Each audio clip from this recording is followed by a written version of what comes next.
రేవంత్ రెడ్డి గారి కాంగ్రెస్ని తీసుకుందాం. ఇవాళ రేవంత్ అన్నకు ఖచ్చితంగా సీఎం పదవిలో ఉన్నాడు, పదవి ఉన్నది.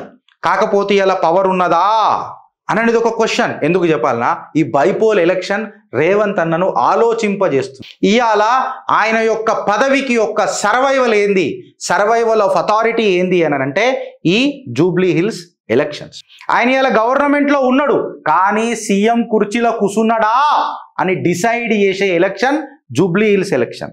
అగ్గర్ కూడా ఈ జూబ్లీ హిల్స్ ఎలక్షన్స్ గిట్ల రేవంత్ అన్న ఓడిపోతే పవర్ ఉన్నా కుర్చీ కిందికేని సూరజ్ హువా మద్దం చాంద్ జల్నే లగా అని ఉంటుంది. సూర్యుడు బగబగమండు కాదు, చంద్రుడు బగబగ మండుతాడు కాంగ్రెస్ పార్టీ. ఎందుకు చెప్పాలనా, అగర్ ఈ ఎలక్షన్ ఓడిపోతే పదవి ఉన్నా Congress party, especially Revanth Reddy Congress party తెలంగాణలో ఇర్రిలవెంట్ అయిపోతుంది. ఇది రోజు చిత్రగుప్తు చెప్పుకుంటూ వస్తున్నది.